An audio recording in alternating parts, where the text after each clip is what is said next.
provide us with the necessary care so we can live a comfortable life in our latter years. So it is important to me that we remember the contribution of those who came before us now that they're unable to continue to contribute in their latter years. So this is the effort was born from that consideration, and I've been supported in this venture by the Free Winds cruise ship, the captain and crew of the ship, including the band, as well as members of the Fox team. Thank you to Cecil Clark and Mary Therese for their assistance so far. Tickets are $75 each and can be purchased at Deepek's Color Lab on Cork Street or from Cecil Clark or Anna Clark. They both have some tickets that you can purchase from them.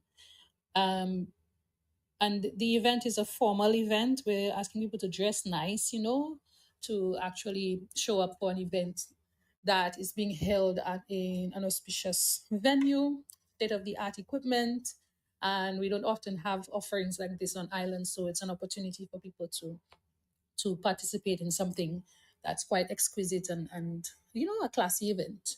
We want to thank the Fort Young Hotel for agreeing to come on board with helping us promote the event, as well as giving us a 2-night stay as an auction item for the event. So we will have a silent auction as part of the event where you can bid on a 2-night stay at the Fort Young Hotel. You would participate in the auction at the beginning of the event as you walk into the venue, and the winner will be announced at the end of the event. The performers at the event will be myself and the Free Winds Band, and we will have guest performances by Jade Johnson on the flute, and also by Vanilla Henderson, who will do a vocal rendition. So we're encouraging people to come out and support the event. It's only $75, and your money will go to a very good cause. I want to thank the other partners who have come on board. The radio stations, DPS Radio, Kyrie FM, Q95, and Vibes have all come on board to support this venture. And I want to say thank you. I want to say thank you also to ESA Trading for also coming on board and supporting the event. And there are other sponsors that are also very supportive of the event, and we will make mention of every sponsor at the event and in subsequent press releases about the event. We want to thank those that have come on board so far and look forward to more partnerships as the week progresses. And we just want to invite everybody to come out and have a good time, enjoy the music, but also support a very, very good cause. So I want to say thank you to those of you listening, and I hope to see you on January 8th, 2025 aboard the Free Winds for Emerald Elegance. Thank you.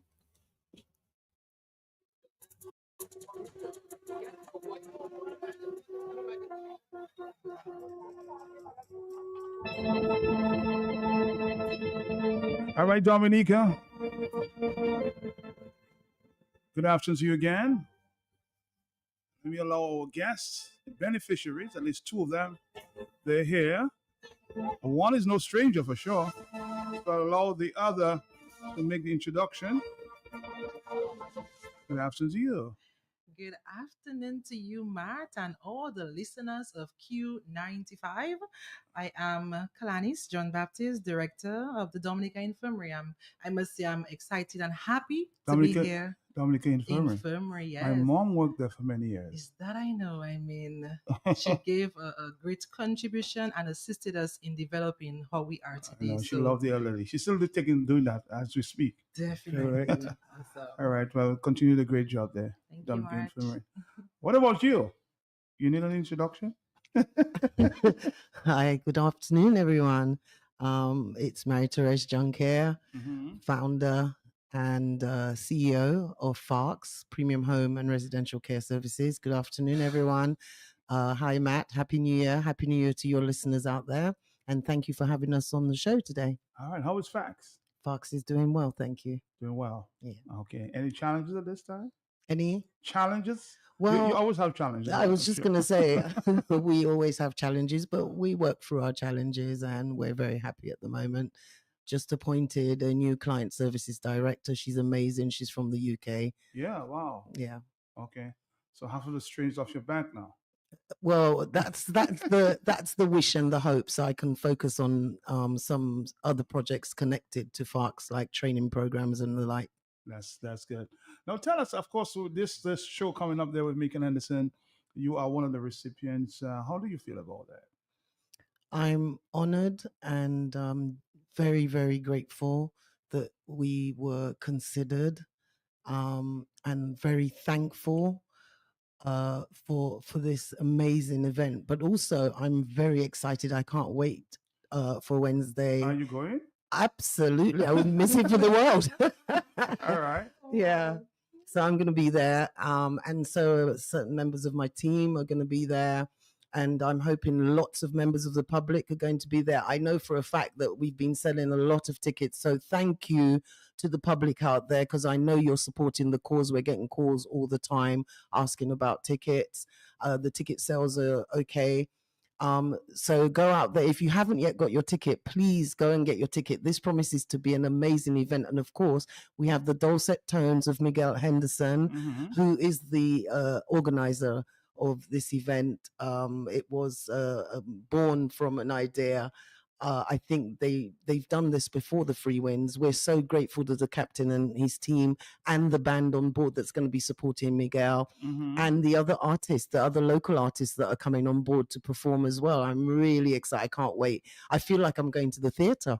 What about her dedication? It's obvious that she's dedicated to, No, it's helping amazing. elderly.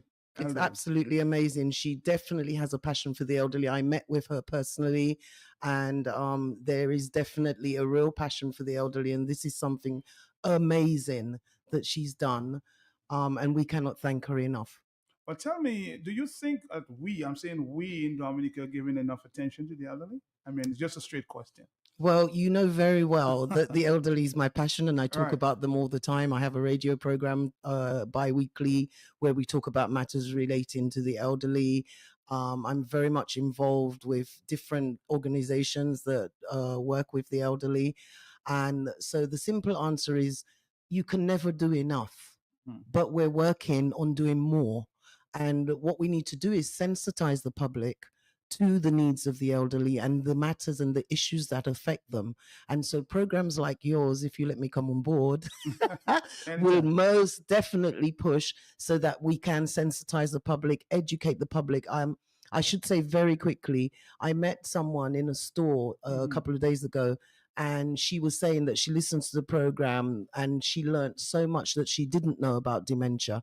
And so that's our objective, is to teach people things that affect the elderly and how they can work with the elderly to improve their quality of life. All right, let's turn our attention to, yes, go ahead. Just to add to what you were saying, Mrs. Junkie, I think it's important, and just like you said, I think more can be done in terms of the awareness, because funny enough, we are all sitting here healthy, young, what we're doing now, it impacts our future, and elderly is a blessing to reach elderly stage, as Yes. far as I concerned, because life is, we always say life is short and anything can happen anytime, but we all pray to reach elderly stage. And Correct. if we, look ourselves in the mirror and focus on that, I think we will realize more can be done to secure our future. Things can improve, so when we reach elderly stage, we don't have to say, boy, if I had known. Well, now that, we have to,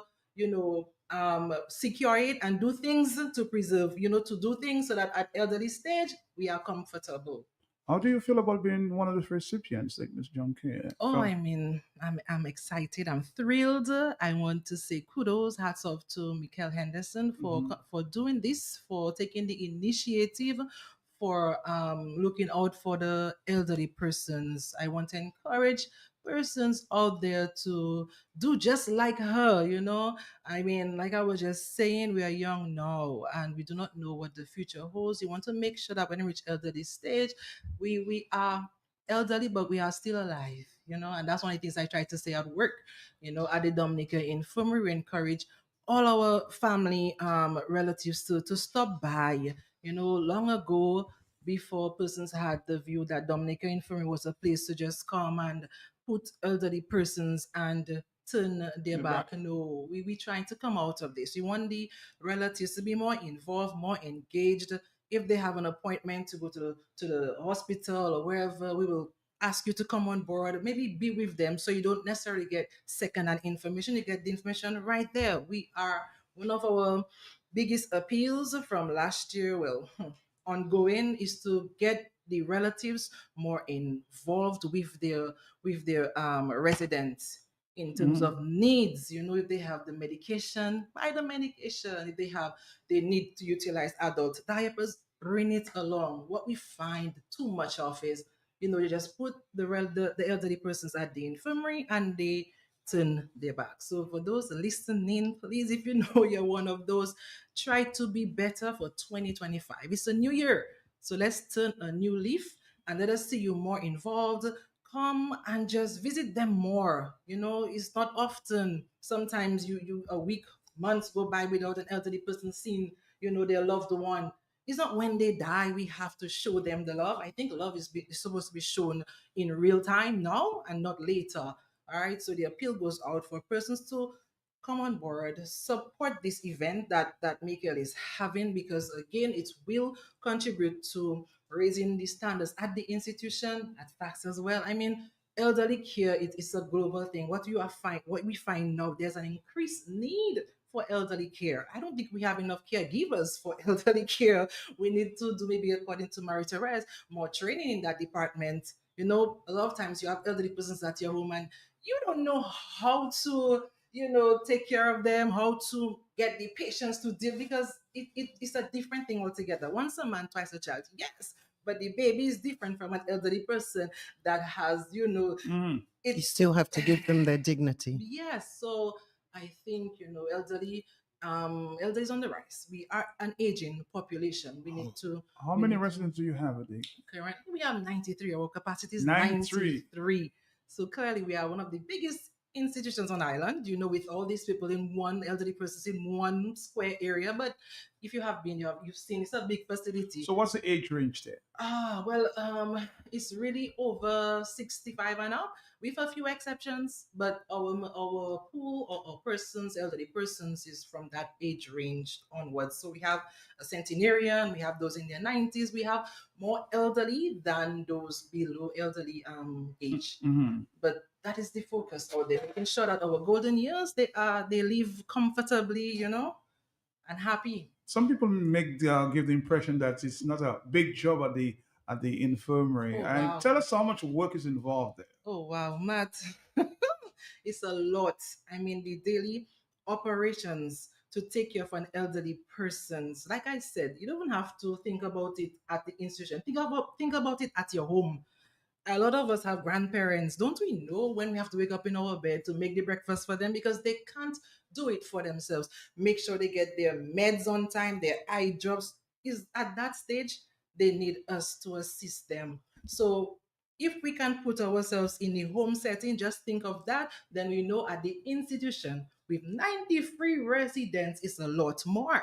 So it takes a lot more patience. You have to have love, you have to be kind, you have to be, those innate qualities have to come out of you to perform that type of work diligently. Mm. So elderly care is not easy, but it is something that we have to face the fact that all of us eventually, as long as God gives us life, we will get there. And what happens then? We have to do the changes what we want to see now so we can, get the benefit later. I agree. And of course, it's a passion of yours, Ms. Jonke. Well, the elderly are my passion. And I think it's very important that we continue to advocate for older persons. Mm. I'm just dealing with a case right now where some children have arrived and are causing havoc Uh-oh. to the one of the spouses. Um, and I'm trying to work through with that person. There's another one where a neighbor or so well-meaning friend got the individual to sign over the house, and the children have just found out, Sign over the house. transfer the property.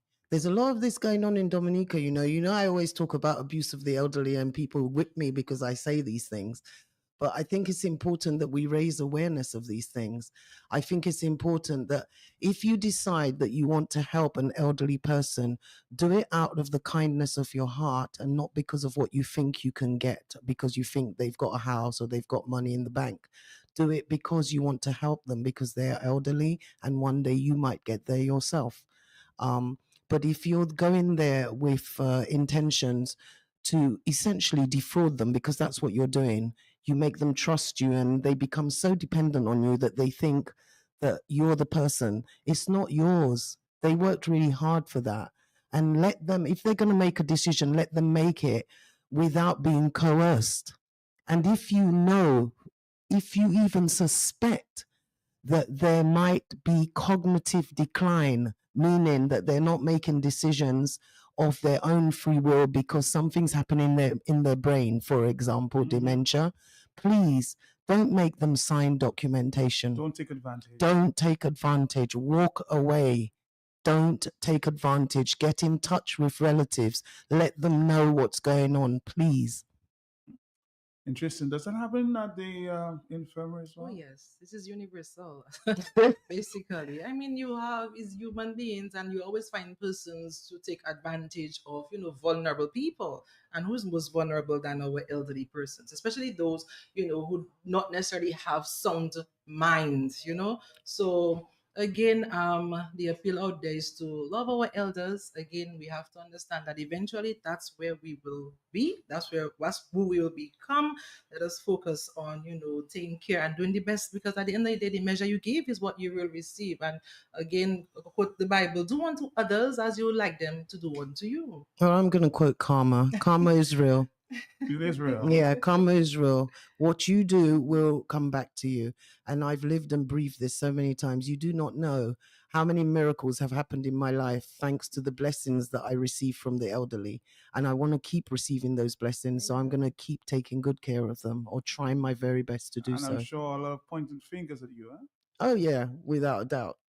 So, but it is what it is. I mean, I let the evidence speak for itself. You only need to come up to Farks to see the residents smiling, happy, laughing, out. And you don't even need to come to Farks. They're always out and about. In fact, on Christmas Eve, we were at Fort Young Hotel enjoying mocktails. Oh. Yeah, it was amazing. They had fun. Where did you get that passion from for the elderly? I don't know. I made a By deal. accident? I made a deal with God, actually. No, seriously, I was on essentially a deathbed. Oh, really? In 2013, I was in a coma for a while, and I spent almost a year in hospital with a very serious illness. And I remember, when I came out of it, I remember saying to him, if he let me live, that I would come back home and do something good. And I had been planning this for when I retired, which would be some years in the future, but he decided that I needed to do it sooner. So that's why I came back home. Wow. Because he let me live. What a moving story. Back to... Well, my passion came from my mom. There you go. My adopted mom, Catherine Bochu, she used to, your mom would know her very well. Yes, I know. Yeah. All right. Very so good friends. Yes. Head that institution. And to be fair, this institution grew a lot because of her leadership role. Amazing. And how she transformed the institution. I just want to do as good of a job that she did. So I think you are. My thing is trying to, bring the institution further. And again, we can only do that with support, as Michael is doing today. In order for us to grow, we need persons to come on board and support us, not just financially, but in any skill set that they have. Come on board. The institution is there for everybody. All right, let's take a phone call. I know some people want to talk. Hello, yes? Good afternoon. Good afternoon to yes. Good afternoon. Mr. President, I wanted to find out that I am here in the infirmary. I hear in the other lady, Junker lady, I think is her own institution. But to me, I scarcely hear anything much about the Grotto Home. I worked with some African people some years ago. I brought them to the infirmary, Grotto Home, chances, and these things that we distribute. I made them distribute things to them. But I scarcely hear anybody talking about Grotto to bring, and I know that is a place. Well, you see, on that instance here, is Grotto one of the recipients? I'm not too sure. No.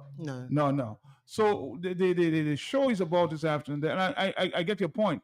The show is about Michael Henderson, Florida, giving some funds there, if you will, from this benefit concert to the facts and the infirmary. So maybe Grotto will get their turn sometime in the near future.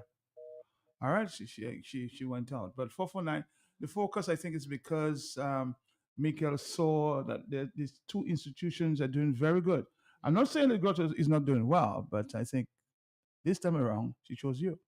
Thank we, you. yeah, we're very fortunate. As I said, I'm humbled and honored and thankful and grateful for being chosen. But I think that going forward, there will be others who, and the Grotto and others. So for today, it's us. And we're grateful blessed. and we're blessed, and we're hoping our supporters out there will be clapping and cheering on, because it's going to help us to improve and do other things that we can do with the elderly. All right, as we go, let's just say a special thank you to Mikael, who organized this one there on, is it Wednesday? It's on Wednesday. It's in 48 hours time. Really? Yes. You look like you can't wait. I can't wait. We can't wait. We can't wait. Sorry, we can't wait. All right. We can't wait. We're very excited. Okay. And you anybody else from the institution will go? Oh yes, I mean my whole board team of board members will be joining. My whole management team will be joining. We are all excited and cannot wait for the day. Is it today yet? Not yet. No. We're excited. Yeah, we're excited. We are hoping that other persons listening are as much excited as us. I mean, it's a giving back opportunity. Persons who always sit and wonder, but what can I do for infirmary? Participate in the event that Michael is having. So at the end, the proceeds will be shared among the elderly homes. So this is a way to give back. So thank you, kudos again to Michael and her team for choosing these two of us. Dominica Infirmary is very fortunate to be here. Thank you. I want to say a special thank you though to Mrs. Silvani Burton and her husband, because this is being held under her patronage. And I understand that when she was approached, she did not hesitate. She didn't even bat an eyelid. She just said yes. So thank you very much to you, Mrs. Burton, Your Excellency, I should say, in correct parlance. All right. Well, I guess I want to say thank you for coming in, of course, sharing and then encouraging others to come with you on Wednesday. Yeah. Thank you for having us on. You're blessed. It's always a pleasure to be here. And you'll be back to talk about dementia. Well, I most definitely will. Give me a call and I'll be here. It's my passion. All right, folks, thank you very much. Thank you. Let's do this and come back. Stick around. Ladies and gentlemen, this is Michael Henderson, inviting you to Emerald Elegance, an evening of exquisite entertainment aboard the MV Freewinds. On January 8th, 2025, the Freewinds Band and I will present a benefit concert in aid of the Dominica Infirmary and the Premium Home and Residential Care Services. Tickets are $75 each and can be purchased at Deepex Color Lab on Cork Street in Roseau. Do join us on January 8th aboard the MV Freewinds for an unforgettable night of music. You don't want to miss it.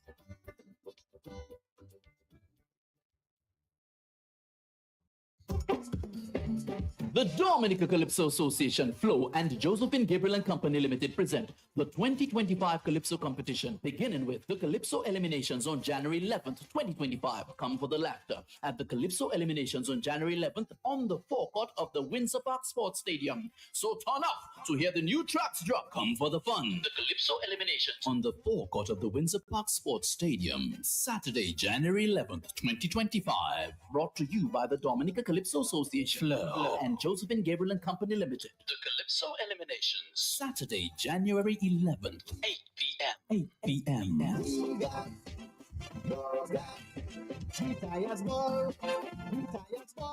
fresh market. When money don't come, then your pocket don't hurt you.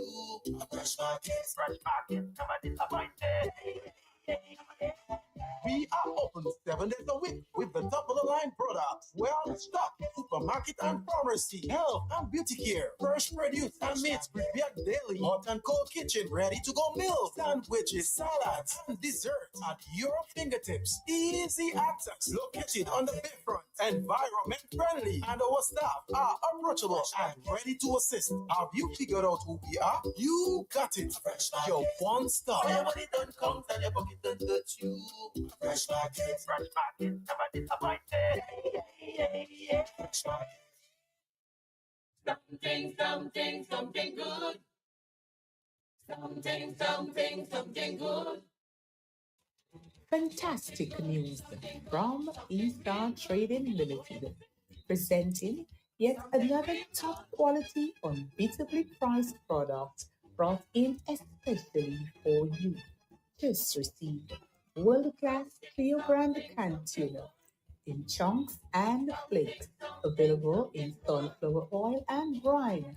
Prices start as low as $2.95 per can. Yes, you heard right. Cleo brand canned tuna, perfect for delicious dishes at home, in restaurants and hotels. Shop and save today on world-class Cleo brand tuna, available at Eaststar Trading Limited.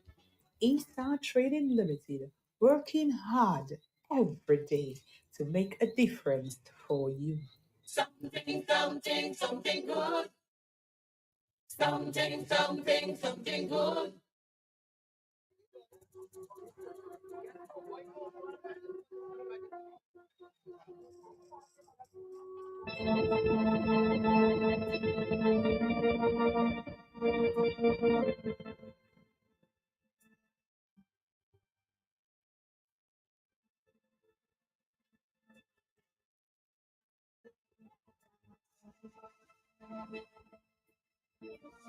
All right, Dominique, just in a few minutes, we'll review an interview that was done at the Dominica Grammar School just a short while ago.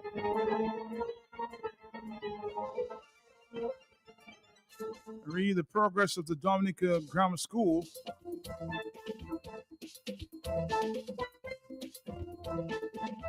I will also listen to an exchange with the Prime Minister and teachers making their voices heard with the Prime Minister of Dominica.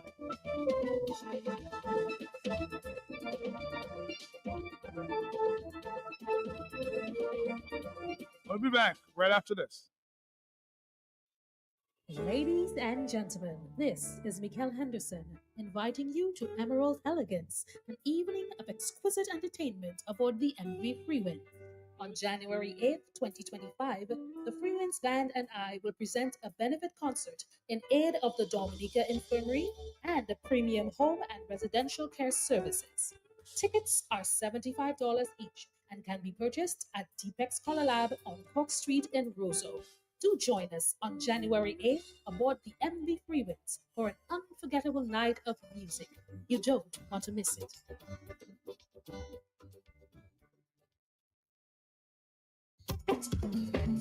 The Dominica Calypso Association, Flo, and Josephine Gabriel and Company Limited present the 2025 Calypso competition, beginning with the Calypso Eliminations on January 11th, 2025. Come for the laughter at the Calypso Eliminations on January 11th on the forecourt of the Windsor Park Sports Stadium. So turn up to hear the new tracks drop. Come for the fun. The Calypso Eliminations on the forecourt of the Windsor Park Sports Stadium, Saturday, January 11th, 2025. Brought to you by the Dominica Calypso Association, Flo, and Josephine Gabriel and Company Limited. The Calypso Eliminations, Saturday, January 11th, 8 p.m. 8 p.m.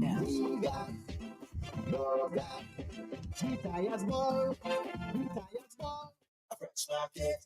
When money don't count and your pocket don't touch you. A fresh market, never disappointed. We are open 7 days a week with the top of the line products. Well stocked, supermarket and pharmacy, health and beauty care, fresh produce and meats prepared daily, hot and cold kitchen, ready to go meals, sandwiches, salads, and desserts at your fingertips. Easy access, located on the bayfront, environment friendly, and our staff are approachable and ready to assist. Have you figured out who we are? You got it. Fresh your one stop. Your money don't count and your pocket don't touch you. Fresh market, never disappointed. Fresh market. Something good. Something good. Fantastic news from Eaststar Trading Limited, presenting yet another top quality, unbeatably priced product brought in especially for you. Just received world-class clear brand canned tuna in chunks and flakes, available in sunflower oil and brine. Prices start as low as $2.95 per can. Yes, you heard right. Cleo brand canned tuna, perfect for delicious dishes at home, in restaurants and hotels. Shop and save today on world-class Cleo brand tuna, available at Eaststar Trading Limited. Eaststar Trading Limited, working hard every day to make a difference for you. Something good. Something good.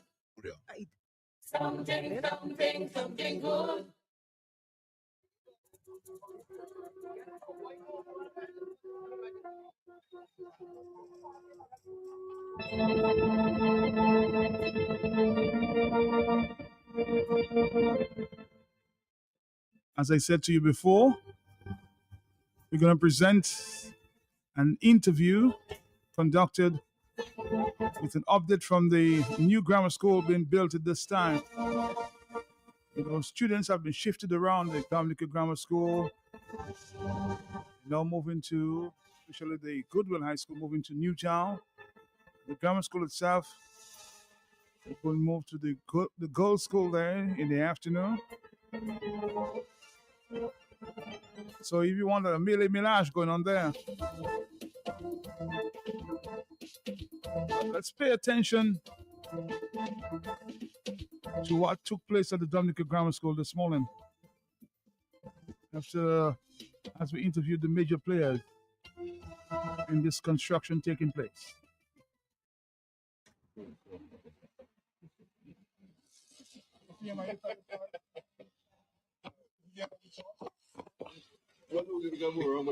I think, it's a huge structure, so I don't think we should underestimate the magnitude of the structure and some of the delicate details that they are taking into consideration in there. And of course, you heard the contractor of his challenge with finding adequate workmen to have the optimal manpower that he needs at any given time, especially at this stage. And of course, we had the challenges with trying to have the function of school and the construction coexist, which on hindsight would never have been achieved, really, because, this is a major construction site, still heavy construction taking place. It's not a situation where you're just painting. Still concrete is in place, equipment moving, electrical equipment sound enough. So clearly it would be difficult for students to focus with all that noise taking place. So I think so far so good. Obviously, there's a lot more. I would have loved the school to be completed, but there, as the contractor is saying, and the developer has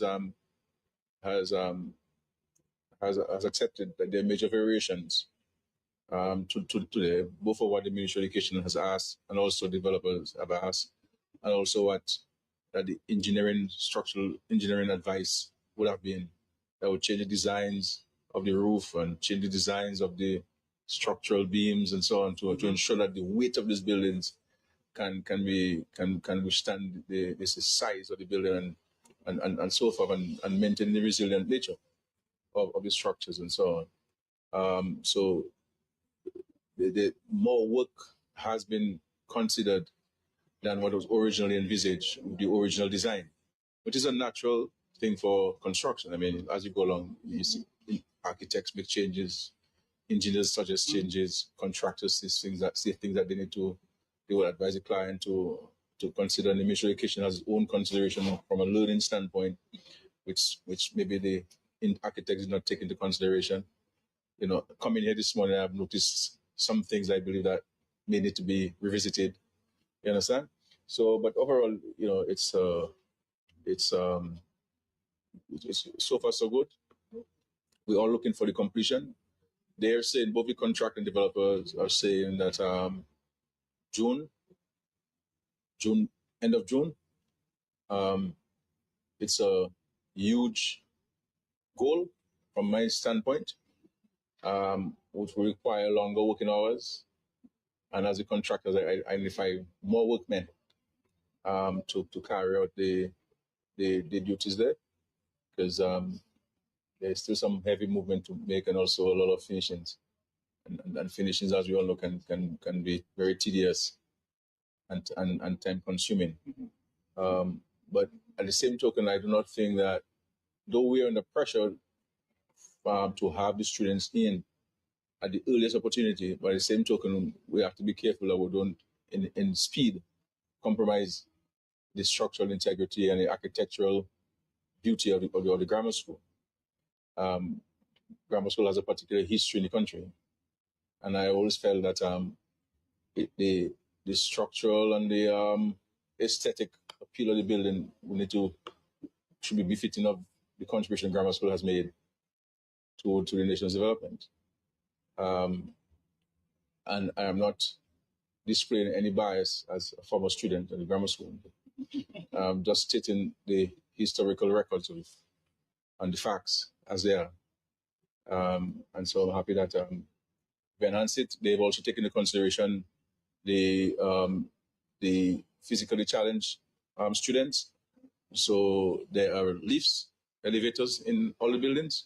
So all of the floors are accessible by elevator, so that any child in any circumstance, or any teacher in any circumstance, can access every classroom and every washroom and every part of this grammar school. And this is one of the clear instructions we've given, and all of the new schools that we're building are taking those into consideration. That everybody must be facilitated, everybody must have access, and that's what we have done here. And of course, as far as the teachers are concerned, we have taken in special consideration of their own comfort and ensuring that an eating area is established for them, so that they don't eat from the desk, which is not a good health practice. And so everybody is taken into consideration. I'm hoping that the Ministry of Education developers and the contractors will pay particular attention to the landscaping of this building. Because you can have a beautifully designed building if you don't have landscaping, then it's really. I have some ideas that I can share them free of charge, and I'll do so at some point. But they have to take into consideration, how do we reduce the noise level from the road to the grammar school, and what are plans we put to help minimize to reduce the noise level from the road, and to enhance the aesthetics of the building. So landscaping is going to be very, very crucial and critical. And I hope they can share with me personally the landscaping design, so I can share some ideas. For example, if I were there, I would line up this entire space there with royal palms. It'll bring down the sun level, but also bring some, because you're gonna have heavy sun. How do you bring down the sun for the students during the daytime and so forth? So there are different ideas that they can employ, and see how it goes. But we're closer to completion now than we were 3 months ago. So let me ask, so are you optimistic, sir? Excuse me. I am optimistic. Actually, our original schedule was April, but due to those variations, it was shifted to June. Now, we work on schedule. We work based on activities on a day-to-day basis, whether I'm optimistic or not, whether I'm alive or not. the schedule will be followed. And we have a professional contractor that really knows how to follow the schedule. So it's not really me, it's the schedule that is respected by all parties.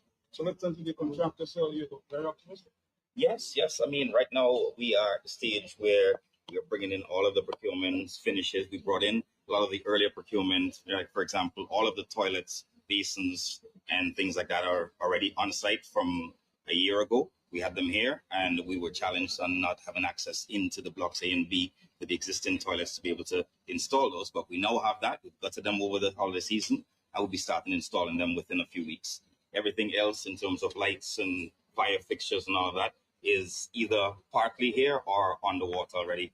Tiles are also underwater and should be here within a few weeks. So we have all of the procurement for the entire building, including the elevator, all ordered and on the way. So it would just matter of fitting it in, putting it in place, putting on the paint. So we are, in terms of, as Howard mentioned, schedule, we have everything scheduled. Our procurement is scheduled, and all of our work tasks to go forward to meet that June deadline is also scheduled.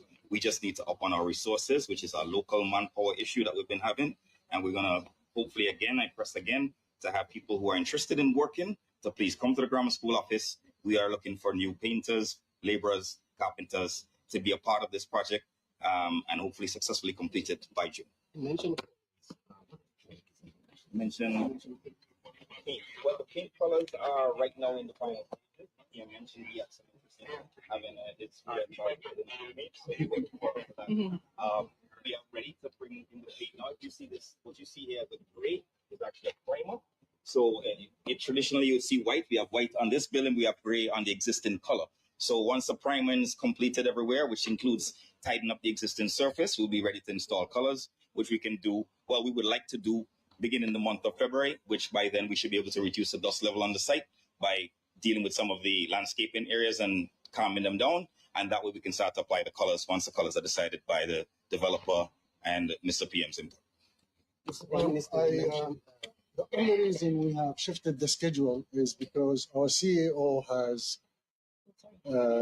upgraded so many features, so many systems, and he's looking forward to have grammar school as a state of the art, including the auditorium. He revised the total site plan.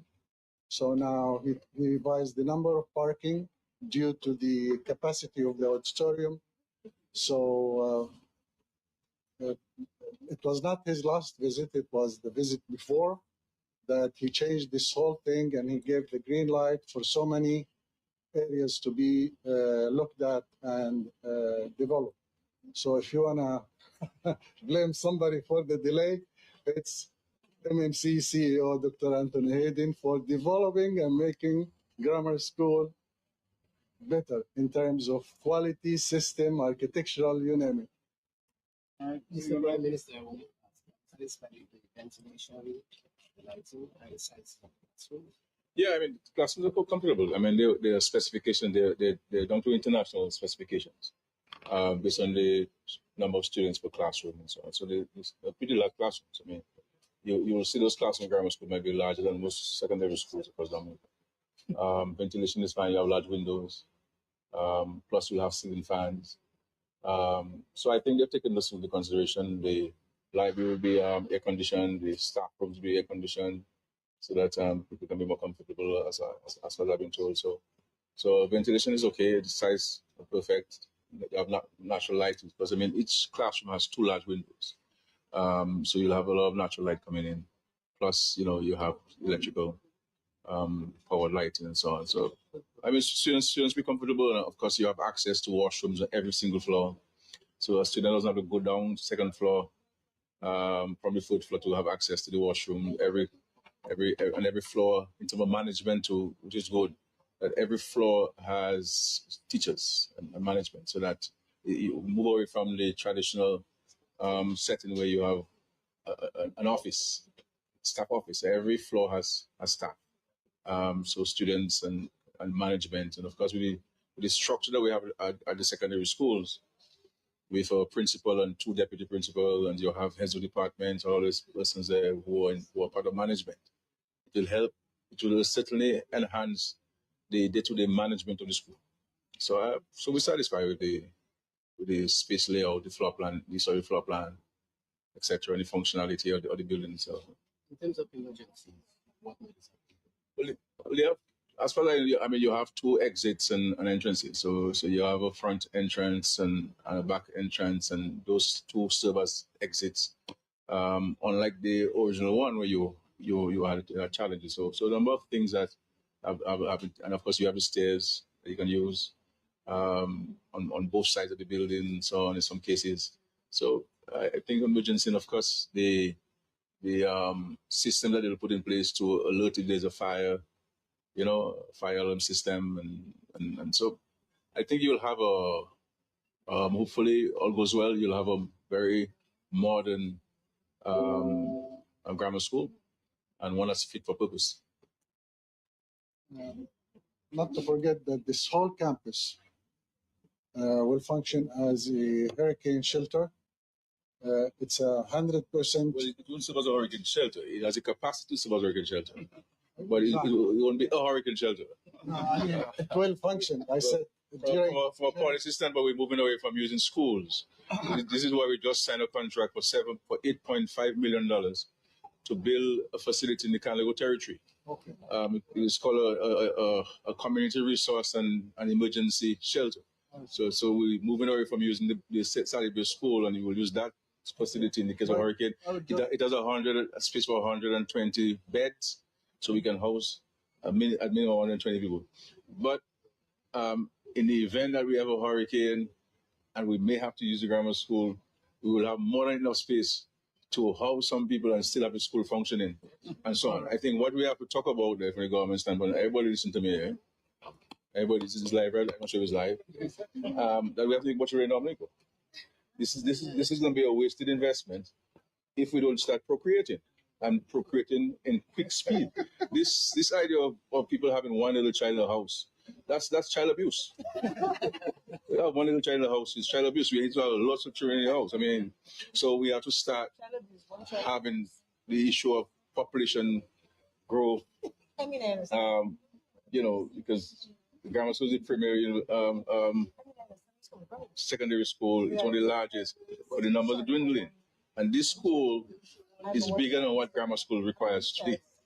So we're not building for today, we're building with the hope that the numbers will increase, if not maintain at what it is now. So it's a huge edifice, it's a huge space. The auditorium, for classrooms in grammar school in total. The auditorium is 640 seats. And what I would like to mention also is that, excuse me, we have additional emergency power during, let's say, hurricanes. We have additional water supply just for extra during hurricanes, God forbid, That's what I... Yes, ma'am. Are you happy with the program? Yes. We come very happy. And every time we come, we see something different. We see work progressing. We are happy that we are here today. And the happiest news is we'll get the building by June. Hoping that our students can be in the learning spaces. It has been a long, hard road of planning. This is not a small population to move. It's not so easy to just move them to anywhere. Being secondary makes it more difficult because even if you have 4 forms and 4 fifth forms, you need more than 8 rooms because when children move for their options, you need sometimes an additional 6 rooms. It has been a long, hard road, and I am hoping that the efforts will be honored, that we will actually get our space in June so we can prepare for September. We thank the developers, we thank those who are making the efforts because the conversation sometimes was rough because the contractor needs his space and the Minister of Education needs her children in school. So the conversation was rough sometimes, but I'm glad we have come to a compromise. We have come to a place where our children can be in school and the work can continue. We are happy that They have agreed to do certain things in the morning, while our students said that will reduce the level of noise and dust. And Goodwill Secondary will not be here in the afternoon, so some more serious noisy, dusty work can happen in the afternoon. And as I said, it has been a lot of planning. I still expect us to be settling in this week. Most schools will open by Wednesday. Teachers are in today, and some schools will open by tomorrow. I think by the end of this week, Woodville Secondary and the Dominica Grammar School should be pretty much in and fully settled by next week. So we thank all those who had a part to play in it, and we look forward to enjoying a state-of-the-art building, build for resilience, a lot of green spaces, looking into artificial intelligence, IT, and all what comes with it, and more so the inclusion of students with special needs to make it easier for them. And of course, people always think only about the teachers, but the teachers are also getting the best that we can give. And according to the Dominica Grammar School song, it will be a school for human eyes. Thank you.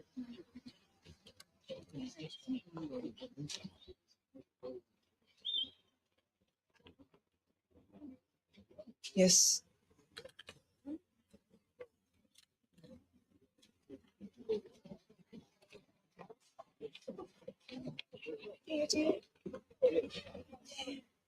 So we are live at the Dominica Grammar School, and we just heard the Minister of Education, the Honorable Alfred, speaking to us.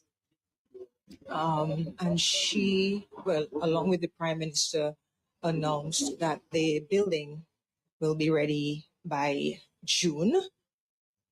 And I'm sure many of us will be happy to hear that by June, we should have this building ready. And we also heard that there were a few delays, but they are on track right now. And we are moving on as we continue on this tour of the construction site of the Dominica Grammar School. Again, for those of you who have just joined us, thank you so much. And we are happy to give you that opportunity to see, like we are doing right now, the progress of the Dominica Grammar School. The construction started in 2022. And as I said, there have been some delay, but they are on course to be completed. Well, this is on course to be completed by June 2025. So we're looking forward to that. And I know that the Prime Minister has also called on Dominicans to, go out there and have more children as we seek to increase the population of Dominica. So the higher the population, the more children we have attending schools. So obviously, this school will not be just there for, will not be here empty, but we'll have enough children in Dominica to get the education in this space. So we have seen different areas of the school. We have seen areas that would be, of course, considered classrooms and very spacious. We now go back to the contractors who are now speaking to the Prime Minister.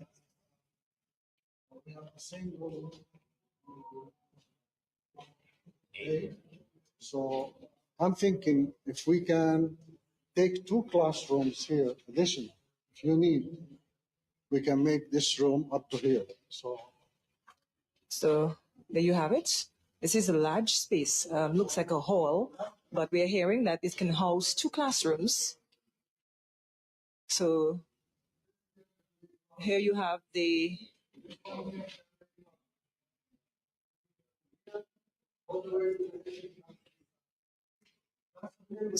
owner of the construction company just explaining that this space can house 2 classrooms. Okay, so we've also seen some of the features of the school, such as the elevators. We have seen that as well. So yes, Curtis, I was just speaking about the features we have seen for the school. We have seen elevators, and we have also heard that some spaces will have air-conditioned units So very comfortable spaces for the children at the Dominica Grammar School when it's ready in June 2025. Yeah, the population of the Dominica Grammar School is now at 800 plus. When you look at this facility, it's going to be much bigger than, accommodating 800 and more students, So it's, as it was said a while ago, this is not a building for the next 10 to 15 years. It's going to be a building built for many, many, many years to come. Well, that is why it's important that we have the population. Curtis, we have the population, and Prime Minister, requested that Dominicans go out and have more children so that they could populate the school. Right. This is Shakira Lockett-Hippolyte, who is from the Roseau South constituency. Some of the conversation that took place. Of course, you just heard the Prime Minister encouraging people to go out and make more children populate the place, because the kind of grammar school has been built at this time. He says, we need the population. We need the population there. 4493095. In a few minutes, we'll, of course, play you the other clip where the Prime Minister was engaging the teachers there at the Dominica Grammar School. So let's listen there for a while. Teachers of the Dominica Grammar School.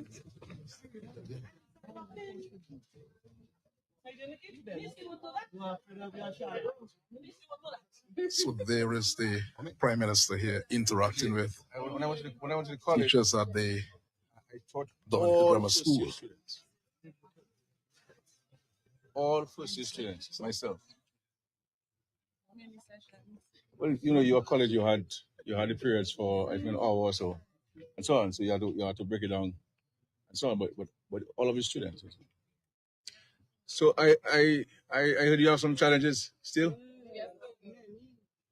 You're the spokesperson. Who is the shop steward there? No. I mean the PRO. Who is the Port Powell? No, you see, that's the problem now, because you guys are monolinguists. You just speak 2 million languages. School is open tomorrow, and we have a dilemma here. What's the dilemma? Tell me. School is too small where we are proposed to go.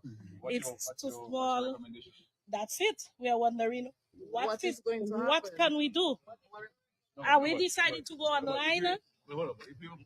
If you first of all, we are teachers. Mm-hmm. This is our country, right? The ministry, the grammar school has a challenge, where construction and school cannot coexist. They tried, it can't work. Now they try to find solutions to that problem. Now there's no simplified fix, because if you had an empty school, you just move everybody to it, then problem solved until, you know what I'm saying? And then you are further challenged with the Golden Secondary School, which still have been going through some new challenges. We build a new school. The school will be completed by the end of this year, hopefully, and so forth. Now, the ministry has met with stakeholders, teachers' reps, and contractors, developers, and we come together to see what kind of solution we can have, to address your concerns or the students' concerns. So they proposed something. Obviously, what they have proposed, and you'll agree, I agree with you, is not optimal. It's not the ideal. It is not the conducive one to the extent to which a school requires on a normal circumstances. So I don't feel you and I disagreeing at all on what you have expressed so far. I mean, and this is why I've taken the time to reach out to you today to see you, because I saw you there. So this is something that the ministry has been wrestling with. So they tried something, it didn't work, they had to come back with something else to see how we can work and so forth. The contractors have indicated to us that for them to get the school completed within time, for them to address your concern, which is quite legitimate noise, because it's still heavy lifting taking place. You know, see people painting quietly or putting tiles and so on, and that can coexist. And plus the dust, and so the ministry, I think if what the ministry is proposing has some challenges, it's left to you to identify them and to work together to suggest. Because if we're not suggesting, then we run the risk of appearing not to want a solution, which I don't think that's the case. I think you're expressing frustration, you're expressing anxiety, you're and You we, read my child. yeah, I mean, yeah, no, we understand this. I mean, and if and so forth. So I think it's for us to sit down and to discuss. Well, okay, well, this is what we have now. Are there some things that the ministry can do to make you more comfortable? Is something that you put in place? There's some appliances that you can put. Is something. I'm not trying to say, but what do you do with space though? What's your suggestion? What's your name, ma'am? Miss Edwards, Tamisha What Edwards. what do you teach? I teach sciences and I'm the HOD of lower school science. I wish I was in secondary school now, yeah, because I was head of department. They give me nothing for that, man. Yeah. I'm also the lab technician. That's good. I'm in charge of the labs and preparing labs and so forth for biochem physics. I want to say, I want to Yes. teach myself, so we completely empathize with you. So we're discussing it, and I'm not disagreeing with you. So we're just hearing from you so that we can take note and to see. And I myself will come over there and to see it physically too. Okay. So one of the things I was wondering, I'm not sure what the logistics are, how it's going to work out. But since that space is one of our main issues, is it possible to get additional core houses or something somewhere to accommodate the people children who be coming to school on Wednesday? When is everybody coming? Thursday? Mhm. We'll have to see how we can do an additional building quick time, and where do we place it? Because if space is the main issue, and I mean there must be a solution to the space issue. I understand. I have a very large drum at the back there that has been cleared temporarily. Can't we use it? Yeah, I mean. Very large drum at the back there. Where they That's for remove the all the buildings, for the sports sports complex. But everything is temporary. Yeah, So I know. temporarily we can put some building there for us for 2 terms. That's a big school, you know. Sir? We have a community here. And we using 2 little schools up Well, there. That's a problem. the contractor is saying that. Yeah. One second. The contractor is saying that they can deliver the building to the government end of June. So clearly we're gonna for the rest of the school year. So therefore I think your point of additional space is a good point because it's not for 1 week or 1 week. Sure.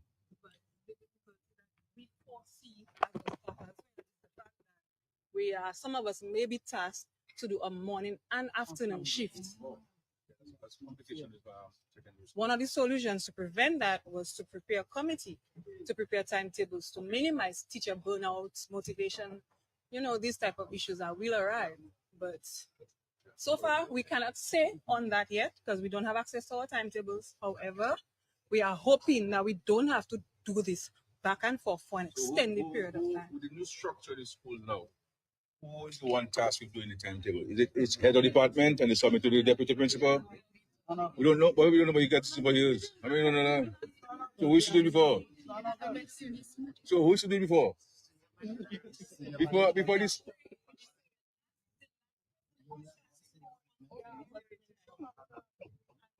No, I don't think the ministry. I don't think the ministry can do a timetable. No, we don't. We don't expect ministry to be doing the timetable for logistical purposes. Yeah. So, for instance, a teacher may be teaching 4th and 5th form and only be teaching 1 3rd form. We figure that there can be a physical swap amongst ourselves. There are many logistics that can be put in place, and we can ensure that we work in collaboration. But this has not been done. I mean, my friend made a suggestion because clearly we cannot find a solution here. I would love, yeah. So why think we need to do PS is that we need to come back here and to put a committee as to recommend it because 10 minutes of essence, school starts tomorrow, and if the timetabling, as they say in here, can facilitate the proper function of the school and to eliminate the double shift for teachers, I think we should do that.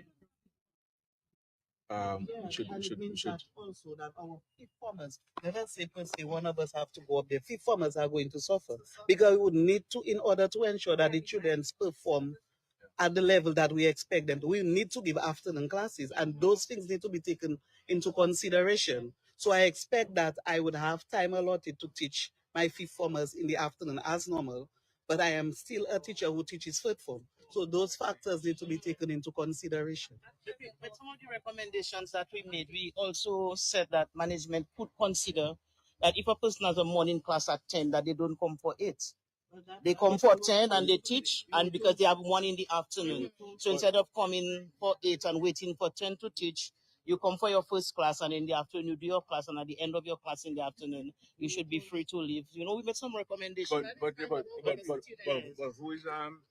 who is tasked with doing that though? We made the recommendations, but to school started tomorrow. So who is tasked in the school to do that? Senior management team. Who's senior management? Senior management of people. I want names. I want names. Yeah. So, but have they been told? Which she doesn't know. And she looked like a decent person to me. I mean, she looked like she's progressive. She's serious. Has always been communication. I see. Are you already seeing it? The problem has always been communication. Because this is not supposed to be happening now. This is not supposed to be happening now. This was already supposed to happen. We had a meeting with the ministry officials. All right. And from that meeting, I expect things to be put in place. I was at my home. I get no call. I got no email saying, hey, we have to have a meeting now. We would come, you know, even if we make noise at our home, we would still come. We would come because my child is here. I am not just a parent. I'm not just a teacher. I'm a parent of 2 children here. And it's hurting me. It's hurting me to see that my child chose grammar school. And this is what that is happening. Yes, it is a good choice. All right. And so many children want to transfer now. We cannot afford that. This is our school. This is your alma mater. We want you to fight for us. That's what we want you to do. We want you to fight for us. This should not be happening. That communication there, problem should not be happening. Putting the horse in front of the cat every time, it's not working.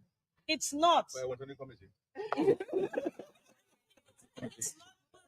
I mean, all what we're doing there, this was supposed to have been done already. We also have that meeting, set up the timetable. Me having to come there for you to see me waving to say we need to see you. Are you understand me? The frustration is there. Teachers wanted to cry this morning. I am one. No, you have legitimate concern. And it has to work. Yes. We know over there in Baffin State what it is known for, the young boys. And we have young children go over there. I'm asking whether you all can put additional security for the children, police patrol, because it's a big concern, especially for our food farmers. So that's all I want. Yeah, no problem. Anybody else, please, before? Yes. Come. Very simple. We are going to Roseau Primary. The furniture, just a simple thing. The furniture is different. Who's responsible for changing the furniture every day? I'm hearing that grammar school students are responsible for that. Will they be given additional time to do that? Because we have to change the furniture because we're talking about small children. And excuse me? So our children cannot sit on those little benches. Grammar school furniture has already been moved to. We're not moving furniture. What's the prime? So we are not using grade K, grade No, 1. we're not using the grade Grade K can be used like for 4 teacher spaces in the afternoon. So tomorrow we have school tomorrow? Students. But I would suggest that we have the students. This week we're going to run to see if it would I would suggest that we spend tomorrow talking to the teachers and addressing the issues, and as the students will stay home. And let us get the teachers more comfortable so they can make the students more comfortable. And so let's do tomorrow as a working day to put things in place so that the committee has to be placed, because you say you do not know. Something you have to do the timetable is where we're going, who's going, doing in the bus to transport people back and forth, those kinds of things there. Who's going to change, who's going to move the chairs and the furniture if we have to move them. And let us study the space there tomorrow to see whether we can put a building and where we can exhaust the materials quickly and build something fast, and so that you guys can be comfortable. So I would suggest that we do that. I have cabinet tomorrow, but I don't mind coming for a few minutes to set the stage for the discussion. And then okay. So let's set the meeting for 9 o'clock. I will cabinet starts at 9, but I can do the cabinet starting just for you, yeah? So I'll come myself. No, we need to find somewhere to sit down properly. Which one are you using? UV. So you arrangements. So the PS is saying UV. So I'll be there 9 o'clock tomorrow. All right, and then so what you need to do is to write down the 8 points of concern, and on one column, and the second column your recommendations. You know what I'm saying? You understand? But I am 100% with you on this. I understand your frustration. Thank you very much. I'm 100% there. So, sure. Well, after private, no problem. No problem. Well, see you at 9 o'clock. See you at 9 o'clock tomorrow. PM, are you satisfied? Well, we can move around, but I mean, it's a youth structure, so I don't think we should.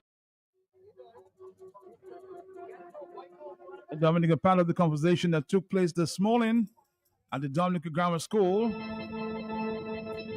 You heard the overview, the Prime Minister, the contractor,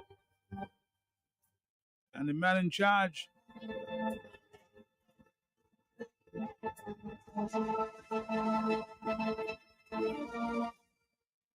One comment that was made, actually, I used it as a side comment because, of course, we heard the contractor and the Prime Minister himself making reference to the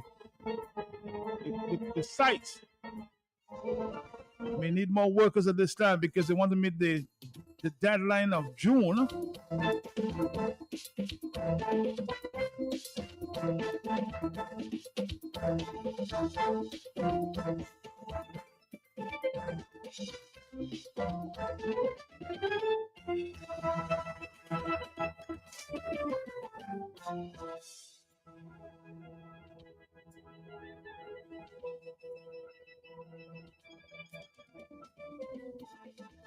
But a lot of workers were complaining there over the past time that they were not getting their monies on time.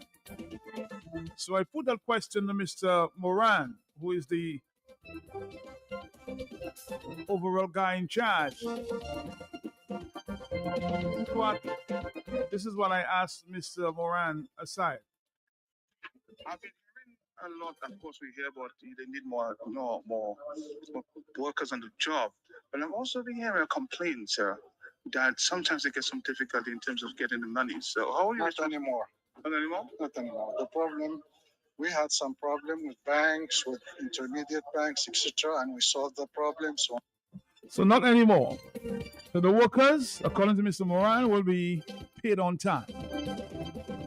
Let's take a few phone calls. We have just about 26 more minutes before the close down time, 3 o'clock. Are you there? Yes? Yes, good afternoon to you, Matt, and good afternoon to your listeners. Good afternoon to you, sir. I heard the statement that the Prime Minister asked people to go and make more children. Making more children is good, Matt, because in the long run, your children you will see. And they talk about a school that they're building that a multi-school that they're building and so forth. But, Matt, it is very important, and we welcome it. But education is not all, because there are some parents that are sending children to school, and sometimes the children don't have a shelter. There are some children that are going to school without a meal. So it's not only education. Education is key, but we have to treat and provide for our children. People need to have jobs. Children need to have a decent place to rest their head. Children need to have their education. They need to have the internet. They need to have the tools to work. So it's not just building a fancy school, as I say. Yes, it's a fancy school, but some parents are sending children to school without a meal. Some parents don't have a shelter over their head for the children to sleep. So all of those things there, we have to take that into consideration as a people, as a country, as a nation. As I say, education is key, but it doesn't end there. Education is from the cradle to the grave, but it is much more than that. Thank you and good afternoon. On the telephone, yes, 25 more minutes, talk to me. Why when adults in a area that like the conversation was going on there, it's like a comedy central. They also have to be looking for something to laugh at. I mean, you're talking something serious going on there, and it's like a comedy. I mean, the person asking a question, that one saying something, this one saying, take a little time and listen to what the conversation is all about. Matt, we're asking people to go and make children. How many children Scarlett and Melissa have, Matt? 2. 2 children. They can afford. A lot of the PSCs, they haven't got no children. And a lot of the people can afford to have more than 4, 5, 6 children, and they haven't got it. So what you do, you send poor people to go and make more children, or you want import people to import foreigners to come down here and make children. Right now, Santo Domingo deporting Haitians. We have also them that here, and it's clubs they have here to do what they're not supposed to be doing in our country. They wouldn't make children like we making children. I mean, what really going on? What that man really looking for in that country? You want to populate the country, start with your wife and yourself. Then you and your ministers and them and the list will go on. School is not all. Children need books, they need proper education, they need a good place to rest their head to come to school. And then the children come into school and they don't even know they're having breakfast in school tomorrow. Because the last time the school opened, I saw a man that helping to clean around the school. Came around looking to get fixed for some children that came to school and they didn't even have breakfast in the morning. And you take people and populate to do what? You can afford to feed children in Dominica? Man, behave yourself, eh? All right, Dominica. The Prime Minister asked you to go and make more children. Hello, on the telephone. Good morning. Hello, good afternoon, Matt. How you doing, my brother? How are you? Matt, happy New Year to you and the rest of the week. Happy New Year to you. It's the second time in as many years I've been hearing the Prime Minister calling on persons to make children because the schools are literally empty. A handful of children, a busload of students in some of the schools, Matt. But the Prime Minister is fully aware the reason why the schools are empty, Matt. And it's not because of persons not making children. It is that a professional teacher adding her voice to the Prime Minister. This is misleading. This is false. Economic hardship. Why persons are not making much children. And those that are making the children have to migrate. So in addition to the brain drain, the intellectuals that are leaving Dominica to go in the region in St. Kitts, in Antigua, in St. Martin, are bringing their children with them. The Prime Minister is aware of that. He continues to say that he knows all what is going on in Dominica. But I have some young kids growing because I want to have my children as my bodyguard as I grow, and I want to thank God for good health and strength.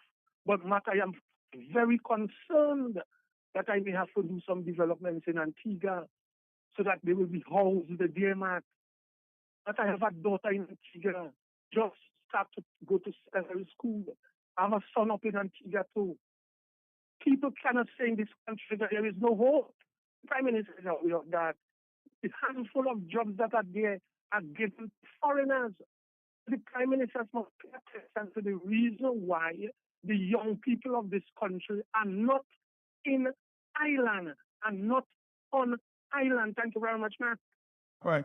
Thank you very much. 2:39 is the afternoon time. Yes? Hello, good afternoon. Good afternoon to you, sir. Yes, good afternoon, Matt. We do realize we're talking about Dominica Grammar School, which is part of the 4-pillar project. Mm-hmm. We do realize we are talking about the Dominica Grammar School that the Chinese built, and at the time they built it, it was supposed to house about 700 students, but the present building only has about 20 classrooms. Mm-hmm. And while we're talking about the Dominica Grammar School, we're trying to correct that mistake. You do realize that nothing has been said about the Goodwill Secondary School as far as the conditions the students are going to be in at Newtown, the conditions the teachers are going to be in at Newtown. We do realize that these people are just not prepared for our children, or in other words, they don't care about our children. But have a pleasant day to you and your listeners. Have a pleasant day. You're saying that you never mentioned the Goodwill School. Interesting note there, 240. Hello, talk to me, yes? Matt, I'm here. you hear me? Loud and clear. Well, I've been listening to this program there. You know, the children of Dominica is the future of Dominica. Do you know that TXC is in June? If all this is, why can't they utilize as a temporary measure the building in Cork Street to assist what is going on there? The building, the empty building in Cork Street, can be utilized temporarily to settle the children, especially the children that are going in for TXC in June. Is that too expensive for the children of Dominica? Well, it depends. We have not learned just yet, sir. Who is the owner of that property? Have we? Simple. That's a simple matter. A big building there in Cork Street. You have children going up to Newtown, up and down, teachers thing. You can settle this by utilizing the building in Cork Street as a temporary measure. Oh Lord, that's man. All right, caller. This caller is saying use the building, in Cork Street to accommodate the students there. Hello, talk to me. That's the second time I'm hearing that suggestion there. And I heard the Prime Minister saying earlier we need to find some space because it's simply that the students may not go back to school tomorrow because they're gonna meet with the Prime Minister at 9:00 to of course speak to recommendations made. Hello, hello, yes. Caller, are you there? You're not. This is the overseas line. Are you there, caller? Hello. Yes, Michael J. I'm here, sir. Yes, sir. Good afternoon to you and good afternoon to our listeners. I listened to that press conference or that meeting. And to me, to my own self, I realized that it's just a big joke. Serious things that need to be addressed. The furniture, the shift system, other logistics that must be put in place. And we have the teachers there just laughing and joking and joking and joking. That is serious business. And those teachers must put water in the wine and realize the state not paying you to come to a meeting to us laugh and joke. The children comfortness is at stake there. And even they themselves as well. You come in there, the Prime Minister coming here and trying to make joke and they're laughing around. No! Say, Mr. Prime Minister, that is serious business. Don't come and make joke. That is serious thing that needs to be addressed urgently. And I hope tomorrow morning that they themselves realize that they need to really be more aggressive and more persistent. Because unless you're not persistent, you will not achieve nothing at all. You have to be at them that it must be implemented and stand your ground. But they're laughing as the way that Mickey Mouse, a Bugs Bunny house. No, that is serious business. And they must realize that the Prime Minister come here, he is on the spot. You have to put him on the spot as well and put the direct question to him and make him answer it. Not just running around. Because that is no joke, McPelty. That is serious business. And they must shape up and stop laughing and joking like a joker house. Thank you very much. Thank you. Thank you very much. Quick, 15 minutes to the hour of 3:00, the afternoon of January 6, 2025. Are you there? Yes, Matt, I'm there. Good afternoon. Good afternoon to you, sir. I would just like to remind Mr. Dyer of how defensive Mr. Skerritt was when the young DBS reporter asked him while he was Minister of Housing about the house, what we call the House of Dark Secrets. How defensive he got, and he told her to go and do her homework and all this kind of story. Now, Matt, as you said, we do not know who owns that building. Maybe it's a shell company. But do we know who owns the mansion that Mr. Skerritt is living in? Is it the same? Is it an unknown shell company also, or does it belong to MMCE? I mean, the building he's living in right now. Yes, the mansion. All right, because he said the second one is his, but I don't know about he has not revealed as to who. I think it's. Oh, he has He has moved from one mansion to another. He will. But that's what he said. He will move from one to the other. Promise. He promised. Yeah, all right. That's a better word. So promise. you think he will not charge the Ministry of Education for housing children?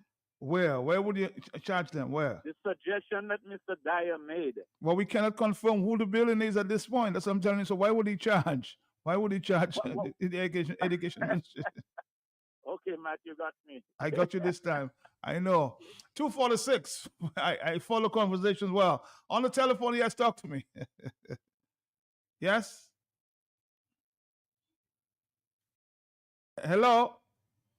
On the telephone, no. The overseas line seems not to be working there. Are you there, caller? Yes, Matt. Good afternoon. Good afternoon to you. Matt, the Prime Minister is encouraging people to have more children. Mm-hmm. He needs to start the ball rolling and lead by example. And while he's at it, don't forget to have the children in Dominica. And on another note, like the couple callers before said, why everything has to be a big joke? They're giggling and laughing as if it's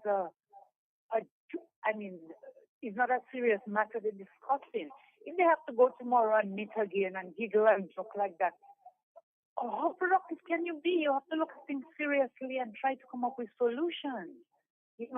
But everybody giggling and making a wheezy out of everything. I mean, the conversation that has to be serious to the point where it's not lighthearted, but why all this giggling and joking and not taking it seriously? This is children's education. Yep. All right. Thank you very much. Teachers, get serious. This is what about two callers are saying. When you meet with the Prime Minister tomorrow, get serious. That's the point. Hello, talk to him. Yes? Yes, hello?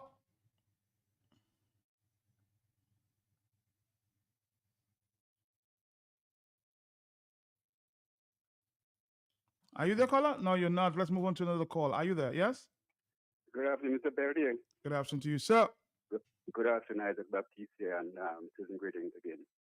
To you too. Mr. Peltier, I didn't take the whole discussion that took place that you just played. Mm-hmm. Isn't it the prime issue the fact that the Dominica Grammar School is under construction, or the construction of it has extended beyond expected time? Mm-hmm. And you have the Goodwill Secondary School also under construction, right? Yep. That's the main issue. But they're moving the Goodwill School to the Newtown Primary School, and they're moving the Dominica Grammar School to some other schools in there in Bathurst. There, Rosa Girls there's School. need for accommodation for Yes. the children. Mm-hmm. For Yes. the schools, right? We've heard of the Free Pillar project for years now, right? So the construction of the Dominica Grammar School is scheduled by the government. So they would be aware of what it is, the impact or implication of the construction of the grammar school on the children of the attended Dominica Grammar School. Likewise, the Goodwill Secondary School. You have both of them going on. Mm-hmm. All construction projects have delays and so forth.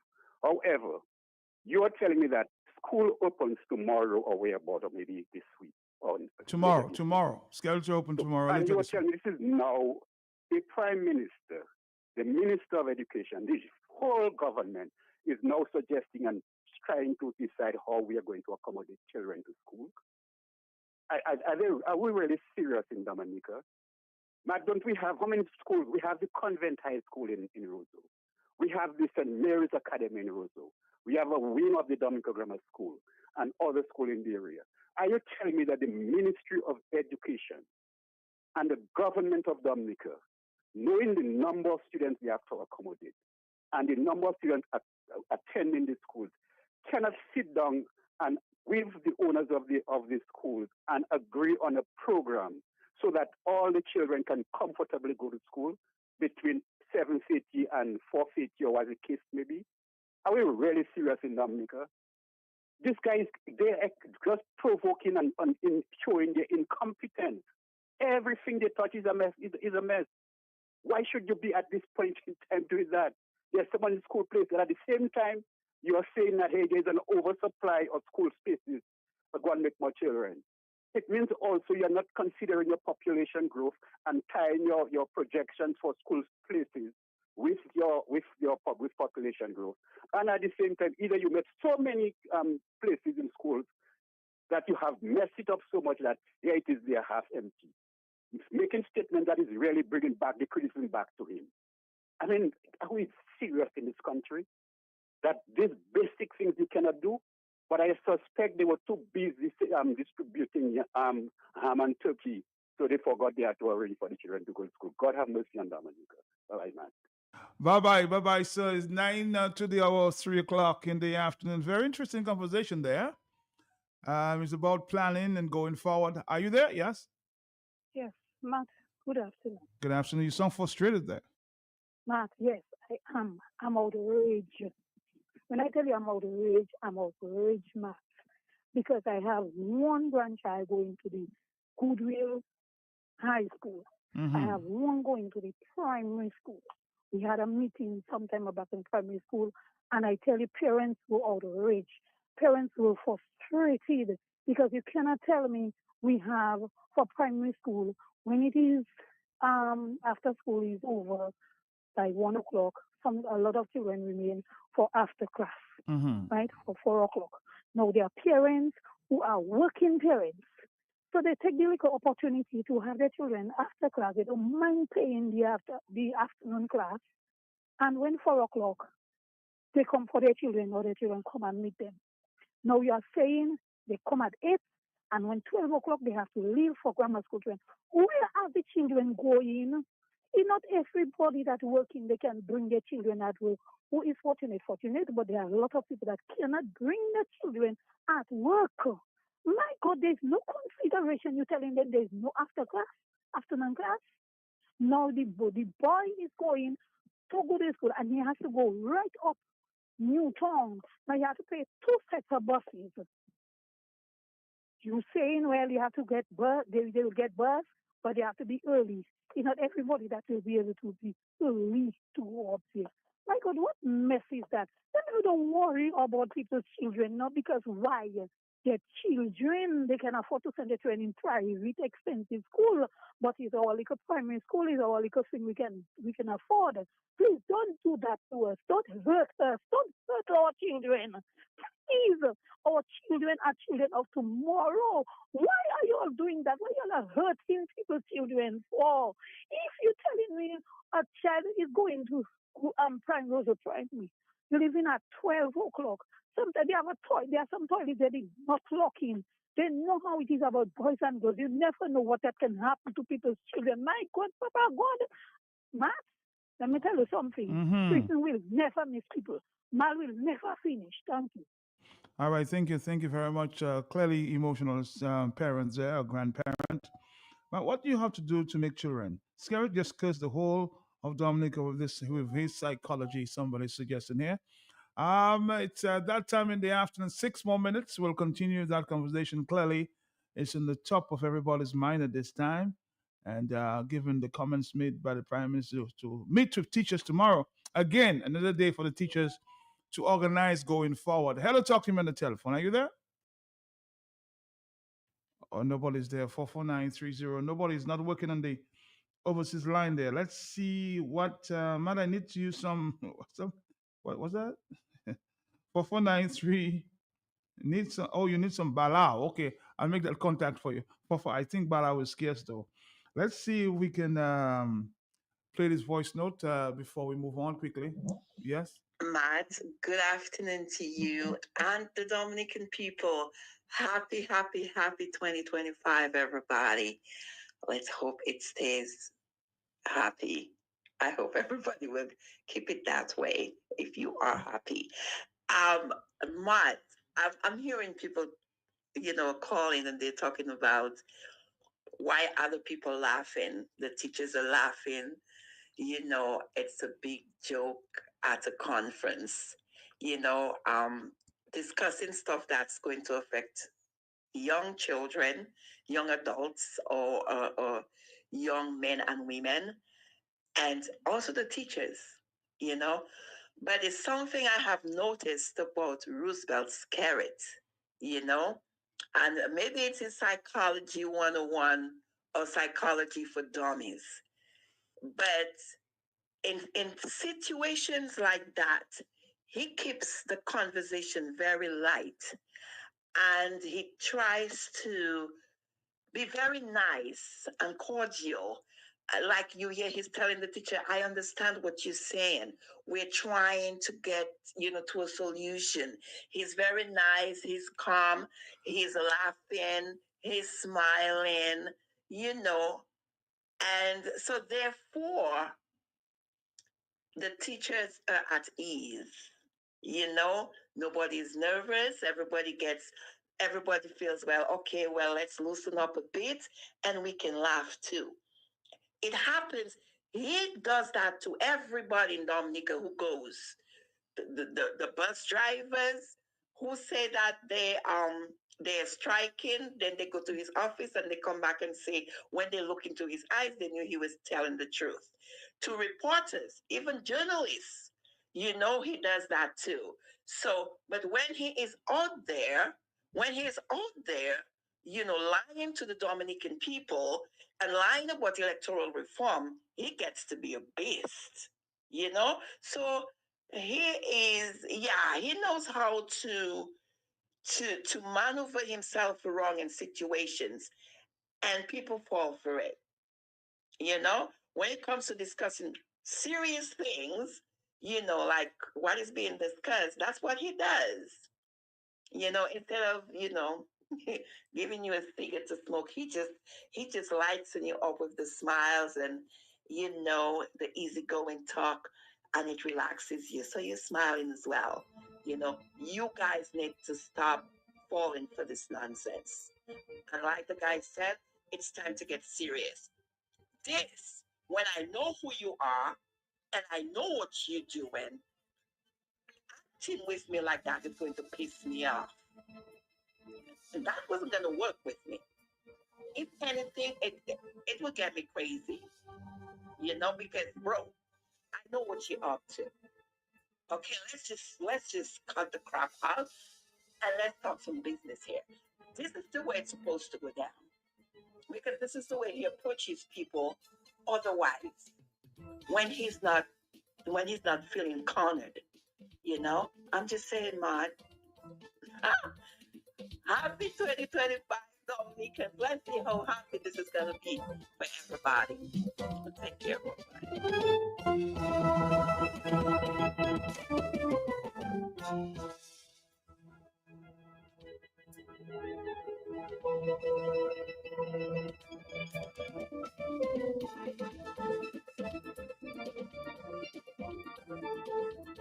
Somebody's saying here, Matt, the education minister and Roosevelt Skerrit continue to show their incompetence, and it is reflecting itself in this project and everything else. He has now admitted to bad planning.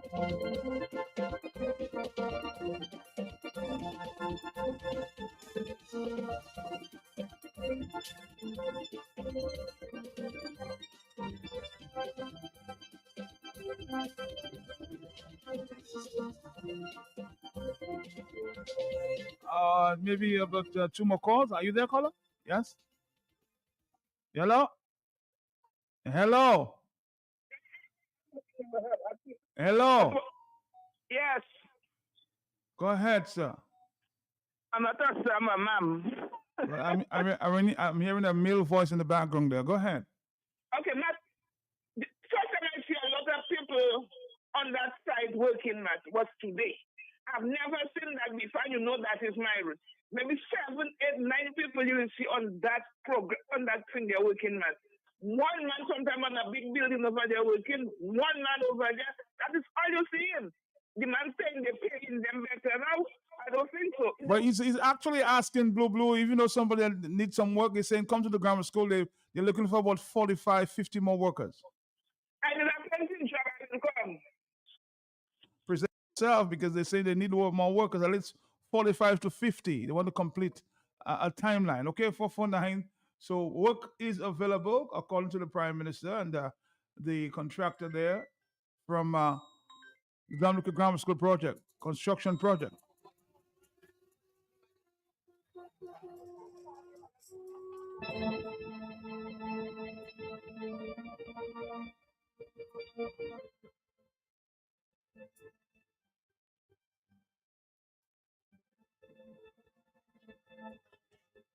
So as I said, there's seems to be some work according to those in charge of the Dominica Grammar School. They used to have some pay issues, but they have resolved this, and there's some work.